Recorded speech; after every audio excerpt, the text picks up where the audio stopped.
Theodore Alballard felt the ground shake from the force of a massive explosion that he heard moments later. He called out to the soldier manning the lookout tower, who had just narrowly avoided being knocked off, to see if he was okay. The lookout called back, "Aye, sir, I'm fine. The railing held me. Can't say the same for the fort, though." Having confirmed he was safe, the lookout began describing the scene he saw through his looking-glass. The explosion they just felt was the left wall of the fort being almost completely obliterated, as a horde of nightmare creatures native to this place spilled through the opening and attempted to slay the occupants of the forward base. Theodore had been left in command of this observation post just 1 week after graduating from the King's Officer Academy. Marched off through a portal to the front lines like most of his classmates. He didn't know where he was. The sky was a permanent blood red here, and the native creatures were as dangerous as they were hideous. Reflecting on a heated conversation he had with one classmate on graduation day when the assignments were handed out, he felt he owed someone an apology if he came out of this deployment alive, and said to himself, "I am sorry, Darendal. You were right." The lookout brought Theodore back from his reflection with an excited update. "Sir, our troops appear to be staging a counterattack. They have formed a heavy cavalry unit into a wedge formation and are cutting a path through the foul beasts." "Yes, give them hell, boys. That's more like it. Oh no, what is that thing?" Theodore saw the lookout crouch down and grasp the railing. Moments later, another massive explosion. "Sorry, sir. I think I found out what obliterated the fort wall before. It's like a giant war machine made out of flesh that pukes out fireballs," said the lookout. "It's okay. Keep me posted and do what you have to do to stay safe," answered Theodore. Theodore went off to see what he could do about making the observation post more defensible, calling everyone at the post to attention. Apart from the lookout and himself, he had 1 engineer, 1 mage, 20 infantrymen, and 10 yeomen from Ugrove and their captain, a silver-haired elf of an undetermined age, as well as 1 communications officer who he referred to as the bird guy. Since that was how he was supposed to communicate back to HQ, tie a letter to a bird and let it fly back. Theodore's orders were to hold this outpost and wait for the nearby energy fluctuation to stabilize, and then report back by bird what came through. According to the Archmages, these fluctuations are nearly always some sort of portal or gateway forming, and it is important to know the specifics for strategic reasons. Theodore addressed the troops. "Thank you all. It has been a pleasure working with you this last week. Those explosions you just felt were the forward base coming under heavy attack. The left wall was breached, and it looks like all their cavalry have just been wiped out. We have nowhere near the defensive capabilities of that fort, but we need to hold out long enough to finish our task of assessing the fluctuation. Any suggestions?" The engineer spoke up first.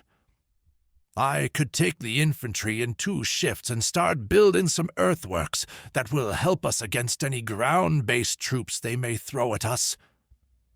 The archer captain spoke next. "We have a huge supply of arrows, just not enough archers to shoot any sort of meaningful concentrated volley, but we can certainly pick off many single targets. It's a start. Anything that will buy time or slow the enemy will help. Wait, don't you outrank me as a captain, Theodore asked the silver-haired elf. No, there was an accord signed between the humans and the elves of Yew Grove long ago. I can only train and command archers from Yew Grove, but cannot obtain a human military rank, said the captain. Confusing, but if you say so, said Theodore. It makes perfect sense, really. I am fine with it. Once you realize that I also train these archers, grandfathers' grandfathers. They would have needed to invent new ranks for me by now, replied the elf. Sir, good and bad news, shouted the lookout. Report, please, lookout, Theodore responded. Well, they drove off or killed all the attackers, but I'm not sure if there is anything left of the fort. It's just a huge cloud of dust and smoke in that direction, said the lookout. Okay, just keep watching. Let me know if anything changes, said Theodore. Sir, we have incoming, unknown if friend or foe, said the lookout. Theodore motioned to the assembled troops. They moved to what little flimsy defensive positions they currently had and awaited further instructions. Thank the gods, banners of Hirikith, the survivors from the fort, but they don't look too good, said the lookout. The troops stood down from their ready positions and prepared to receive the survivors. Some of the yeomen and the captain had some medical skills. They were fortunately able to patch up one of the survivors who happened to be a priest. Enough for them to be able to start healing the more seriously wounded, whilst stabilizing others, setting up a rudimentary triage system. One of the survivors found Theodore and said, "Congratulations on your field promotion, Commander," and handed him the commander's gorget, a fine piece of armor featuring the coat of arms of Hirikith. Hirikith. Kingdom, city, mountain range, and the highest peak of said range, Mount Hirikith. Hirikith is a sprawling kingdom. The population is primarily human, but not entirely. There are some scattered elven enclaves and 2 whole dwarven city-states within the borders of the territory considered to be the Kingdom of Hirikith, where there are elves and humans in the same vicinity. Half-elves are inevitable. The lure of the exotic, so to speak. The kingdom is in trouble. Outside the capital, a general state of lawlessness is dramatically on the rise. There's a heightened level of distrust between the commoners and the nobles, and the king seems to be doing nothing about it. However, there is a man with a plan to save Hirikith, and he is recruiting. The opportunities are endless for anyone seeking adventure that is willing to do their bit to help. Before we get to that, though, let's take a quick look at the neighbors.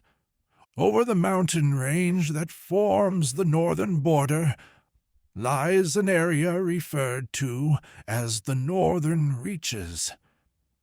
If you ask the average citizen of Hirikith what the Northern Reaches are best known for, they would likely tell you it is famous for 2 things: barbarians and the fur trade.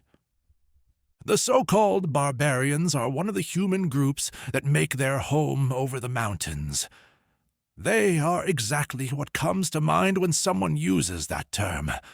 Large, muscular warriors with a preference for wearing lots of fur on any unexposed flesh, carrying big weapons and rather uneducated sounding to the refined ear of those who's further south of them. Their speech does sound rough when they converse in the common tongue, This opinion is likely exaggerated, though, by the fact that encounters with barbarians tend to be in taverns, since most that do journey further south than the trading posts, near the Merchant's Pass, are adventurers looking to spend some of their loot on ale. The barbarians are technically the more civilized humans of the northern reaches, with permanent villages and agriculture. The other human group in the northern reaches are the nomadic horse people, known to be excellent horse archers, but really only known to those that have been to the northern reaches or spent extensive periods of time talking to barbarians. Traditionally, these two peoples have not gotten along well. The other people of the northern reaches are literally horse people, centaurs. They live in a forest known as the Haunted Forest. The barbarians and the horse people know to give this place a wide berth. To the west of Hirikith is the territory of the Tosian Empire, longtime foe of the kingdom. Currently, relations are in a state of peace for a generation or two, since the accords were signed at the end of the last Great War. Much further west, beyond the shores of the Tosian Empire and over an ocean, lies the fabled desert kingdom of Jakovia and its trading partner, the fertile Misharu region. If one were to ask in any tavern what is south of Hirikith's territory, they would likely form the opinion that there is not much. Many places you will be told that it's mostly forest, or see someone answer with a shrug. Except if you happen to be in Melford, then they can actually show you. But that is a story for another time. The eastern edge of Hirikith is the shoreline. There are ports here for those that may be traveling to or trading with the eastern continent, an incredibly unimaginative name, but it is at least something both Hirikith and Tosia have always agreed upon. Hirikith City is the capital of the empire, nestled up against the imposing Mount Hirikith, built in a series of concentric fortified rings, with the inner ring housing the keep, the next ring housing the cathedrals of most of the continent's paladin orders, then a ring for important nobles' houses, then lesser nobles and merchants, etc. The further out the ring is from the center, the lower the social status of those living there. Of course, for every person living in the big city, there are many others living in small villages and towns dotted around the countryside. Small villages tend to usually be named after a significant landmark, perhaps the area's main industry, or even after a significant historical event that occurred on the site. One such town is Springview, and this is where our story will begin.